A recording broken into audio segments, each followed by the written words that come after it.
Olá! Que bom que você está aqui com a gente no Júris 360 Lab. Hoje a gente começa a nossa análise do informativo 770 do STJ, sabe? Aquele compilado super importante. Este é de 18 de abril de 2023 e, para facilitar, a gente dividiu em blocos. Este é o primeiro, com 6 primeiros julgados que separamos. Exato. É fundamental, né, ficar por dentro da jurisprudência. E a nossa ideia aqui é ir um pouco além, é entender o porquê das decisões, o impacto delas. Exato. Vamos lá, então? O primeiro é o conflito de competência 188.002, lá de Santa Catarina. Tem a ver com o tema IAC 14 também. É direito administrativo, processual civil, envolve saúde. Isso, é aquele caso do remédio que não está no SUS, mas tem registro na Anvisa. Aí a grande questão é, quem julga? Estadual ou federal? O STJ disse que depende. Depende de quem o cidadão decide processar. Ah, entendi. A escolha é da pessoa que entra com a ação. Exato. E se a União for incluída, aí sim, é a Justiça Federal que vai dizer se ela tem interesse ou não. É a súmula 150 do STJ, né? E um ponto-chave, se a Justiça Federal diz que a União não tem interesse e exclui ela do processo, Aí a justiça estadual não pode mais reclamar, tipo, suscitar conflito. e isso mesmo, é o que diz a súmula 254. Fica na estadual e pronto. Mas por que isso? Porque a gente sempre ouve que a responsabilidade na saúde é solidária, de todo mundo, União, estados, municípios. Pois é, mas essa solidariedade, segundo o STJ, não significa que todo mundo tem que estar no processo junto, sabe? Não é um litisconsórcio passivo necessário que se chama. Faz sentido, a pessoa escolhe contra quem vai brigar pelo direito dela. Exatamente. Aquelas regras de gestão do SUS, de quem paga o quê, isso serve mais para organizar o sistema, para depois um governo cobrar do outro, talvez. Mas não para mudar quem o paciente pode colocar no processo. Entendido. Mudando de área agora, direito penal. Tem o recurso especial 1775341 de São Paulo, terceira sessão. Lei Maria da Penha, assunto delicado. Muito delicado. A discussão aqui foi sobre as medidas protetivas de urgência. Elas podem continuar valendo mesmo depois que a punibilidade do agressor acaba? Por exemplo, o crime prescreveu. E aí? Podem. Podem sim. O STJ entendeu que elas podem ser mantidas ou até concedidas de novo se o risco para a vítima continuar existindo. É crucial avaliar isso. E para essa avaliação, Tem que ouvir a vítima, imagino. fundamental, é indispensável ouvir a vítima. O tribunal até mencionou o protocolo para julgamento com perspectiva de gênero, do CNJ. A palavra da vítima ganha um peso especial para ver se o perigo ainda é real, concreto. Interessante. Quer dizer, a proteção da vítima pode ir além da questão da punição pelo crime em si, né? Exato. O foco desloca. Não é mais só punir o que passou, mas proteger de um risco que ainda existe ou pode voltar. Ok. Seguindo. Voltamos para o administrativo. Agravo em recurso especial 2.304.110, Santa Catarina. Nomeação para o 5º Constitucional. E isso, aqui o STJ chamou a nomeação de ato complexo. O que é isso? Significa que ele precisa de várias manifestações de vontade para acontecer. Tipo, várias etapas, várias instituições. Sim. Começa com a OAB fazendo a lista sextupla, aí o tribunal escolhe 3 e, por fim, o governador nomeia 1. É o processo com várias mãos. E qual a consequência de ser um ato complexo? A consequência principal que o STJ destacou é que, para desfazer esse ato, para anular a nomeação, por exemplo, precisaria da concordância de todos esses que participaram, ou de uma revisão que envolvesse todos eles. Ah, então a OAB não poderia, sei lá, descobrir um problema e anular tudo sozinha depois que o governador já nomeou. Pela lógica do ato complexo, não. A participação da OAB se encerra ali quando manda a lista para o tribunal. Depois que o governador nomeia, a situação meio que se consolida. Qualquer reversão seria bem mais complexa também. Traz mais segurança jurídica para quem foi nomeado. Clareu? Próximo. RESP 196868, São Paulo. Segunda turma. Direito Previdenciário. Benefício de prestação continuada, o BPC da LOAS, para pessoa com deficiência. Esse é bem relevante para o dia a dia de muita gente. O STJ reforçou uma coisa. A lei, a LOAS, quando define quem é pessoa com deficiência para receber o BPC, ela não exige um grau específico de incapacidade. Como assim? Não tem que ser uma incapacidade grave, total. Não segundo a letra da lei. A lei fala em impedimento de longo prazo, físico, mental, intelectual, sensorial, que junto com barreiras da sociedade impede a pessoa de participar de forma plena e igualitária. Então, não cabe ficar criando exigências que não estão na lei, tipo, exigir uma incapacidade absoluta. Exatamente. O intérprete não pode ser mais rigoroso que o legislador. A análise tem que ser focada no impacto funcional daquele impedimento na vida social da pessoa, considerando as barreiras que ela enfrenta. Não é para criar um degrau de severidade que a lei não colocou ali. Importante essa leitura mais inclusiva, né? Sem dúvida, alinhada com a Convenção sobre os Direitos das Pessoas com Deficiência, inclusive. Agora, sucessões. RESP 2.117.604, São Paulo, terceira turma. É sobre aquela decisão do STF que equiparou cônjuge e companheiro na herança, o tema 809. Isso, aquele que declarou inconstitucional o artigo 1790 do Código Civil. A dúvida que ficou foi: e os inventários que já estavam rolando quando o STF decidiu? Como aplica? Pois é, e aí? O STJ disse o seguinte: a nova regra, a equiparação, vale para todos os inventários que ainda não acabaram. A única exceção é se já tiver uma sentença de partilha que transitou em julgado, ou seja, definitiva, sem mais recurso possível. Mesmo que, sei lá atrás no processo uma decisão interlocutória tenha aplicado a regra antiga, do 1790. Mesmo assim, o STJ foi claro: não existe preclusão, não se perde o direito de discutir isso se o processo ainda está aberto e não tem partilha definitiva. A decisão do STF, por ser vinculante, se sobrepõe a decisões anteriores que não sejam finais. O marco é o trânsito em julgado da partilha.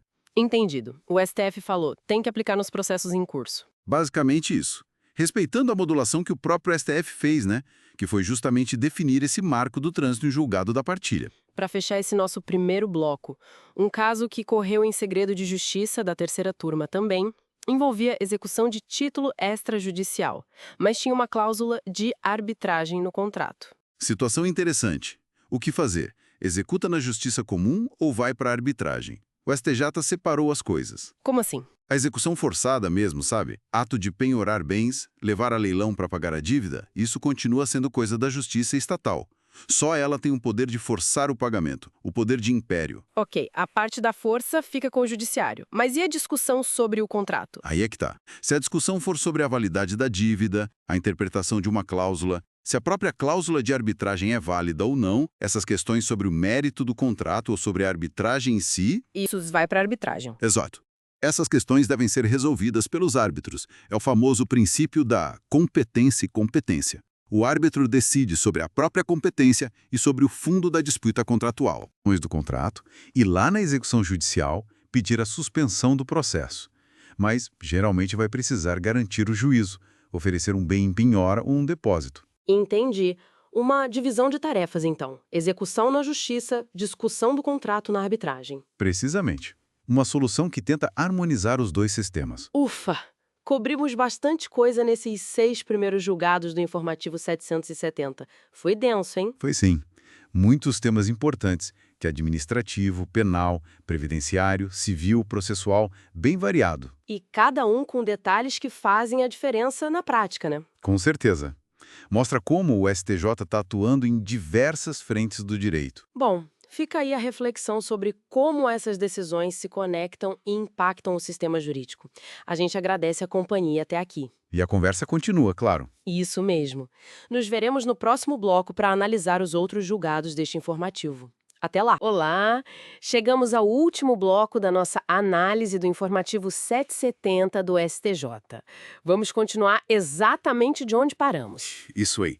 Temos mais 6 julgados importantes para fechar essa conversa. Preparados. Então tá, vamos mergulhar nesses últimos pontos. Começando pelo aginte no RESP 181966, lá do Rio. O tema é liquidação extrajudicial. A dúvida era, dá para compensar créditos que já existiam antes de decretarem a liquidação? Isso parece que pode bagunçar a fila de pagamento, né? Exato. É um ponto delicado.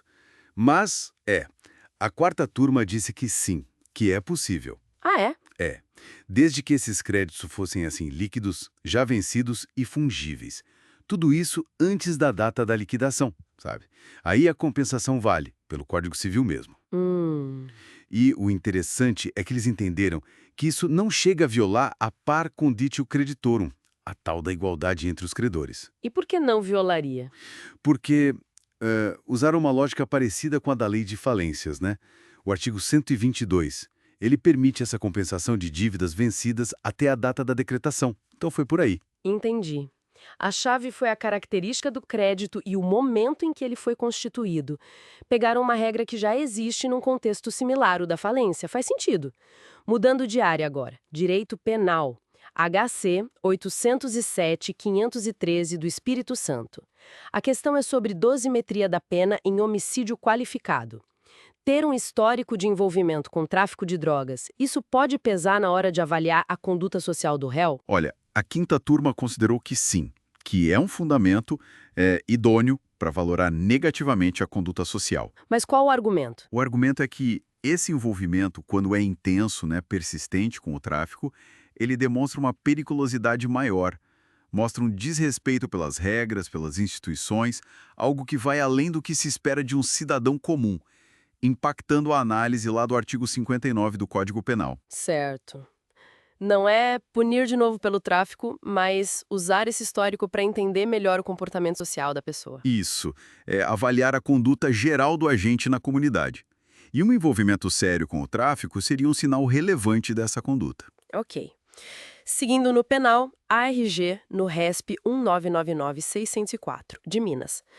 Um caso bem específico, um preso pede droga, mas a entrega é interceptada antes de chegar para ele. Isso já é tráfico para quem pediu? Essa é uma linha bem tênue, né, entre preparar o crime e começar a executar. Imagino. Aí a quinta turma decidiu que essa mera solicitação, se a droga não chega de fato ao destinatário lá no presídio, isso fica só no campo do ato preparatório. Ah, então não é punível. Como regra, ato preparatório não é punível. Então a conduta foi considerada atípica para o crime de tráfico do artigo 33. Até porque no caso não ficou nem provado que a droga era mesmo dele, de quem pediu. Entendi. A intenção e o pedido não foram suficientes, precisaria de algo mais concreto, um início de posse, talvez. Exato, a execução do crime em si não começou. Agora um caso de lesão corporal grave. Esse correu em segredo de justiça. Uma agressão fez a vítima perder dentes. Só que a vítima tinha uma doença que deixava os dentes mais frágeis. Isso muda alguma coisa na classificação para lesão grave? Olha, a sexta turma entendeu que não, que continua sendo lesão corporal grave. Mesmo com a doença pré-existente. Sim. Essa condição prévia é o que chamam de concausa, né?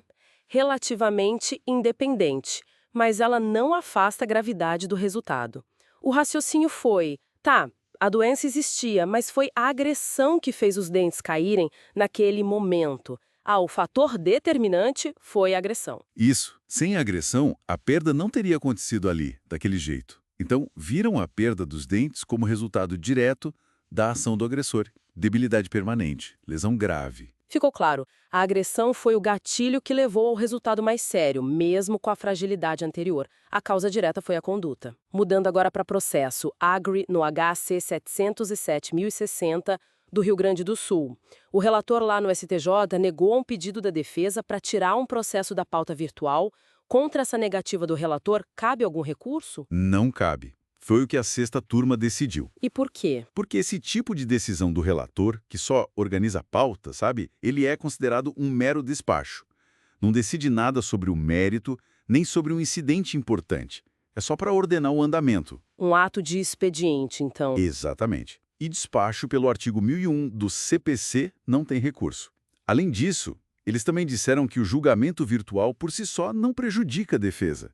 Afinal, dá para mandar memoriais, fazer sustentação oral por vídeo. Certo, uma definição importante sobre a natureza desses atos do relator e a impossibilidade de recorrer a deles. E para fechar nossa análise, Agri no ARSP 2173912, também do Rio. O caso foi o seguinte, a defesa entrou com embargos de declaração contra uma decisão de um ministro só, monocrática. Só que, em vez do próprio ministro julgar os embargos, quem julgou foi o órgão colegiado, a turma. Isso pode. Deu problema. Nossa, deu muito problema. Segundo a sexta turma, isso tá bem errado. Por quê? Quais os problemas? Primeiro, é um problema de competência. O CPC é claro. Lá no artigo 1024, parágrafo 2º, embargos contra a decisão monocrática, quem julga é o próprio prolator da decisão, monocraticamente. Ah, então a turma não podia ter julgado? Não podia. E segundo, mesmo que a turma quisesse, digamos, tratar aqueles embargos como se fosse um agravo interno, um agravo regimental, Sim. aí teria outra regra para cumprir. Intimar a parte que entrou com os embargos para ela poder complementar as razões, adaptar para o agravo. Isso está no parágrafo 3º do mesmo artigo 1024. E não fizeram isso. Não fizeram, o que gera cerceamento de defesa, né? E tem uma consequência ainda pior. Qual? Esse erro de procedimento impede o que a gente chama de esgotamento das instâncias ordinárias. Ou seja, a parte fica sem poder levar a questão para os tribunais superiores, para o STF, por exemplo. É a aplicação da súmula 281 do STF. Nossa, Quer dizer que um erro na forma de julgar os embargos acaba fechando a porta para outros recursos. Mostra como a regra do jogo, o processo, é fundamental para o acesso à justiça, né? exatamente. A forma, nesse caso, é garantia. Bom, e com essa decisão a gente encerra essa conversa sobre o informativo 770 do STJ. Foi bastante coisa, né? Foi sim, vários pontos importantes. Esperamos que essa análise detalhada tenha sido útil, tenha ajudado a esclarecer esses julgados, e se este conteúdo foi bacana para você, se agregou de alguma forma, considere se inscrever aqui no canal Juris 360 Lab, aí deixar o like também ajuda muito a gente a continuar com esse trabalho. É isso aí, o apoio é sempre bem-vindo. Muito obrigada pela companhia e fica aí a reflexão. Como a gente pode equilibrar o respeito às regras do processo, que são garantias importantes, com a busca por uma justiça que seja mais rápida, mais eficiente? Um desafio constante, né? Sem dúvida. Até a próxima. Até!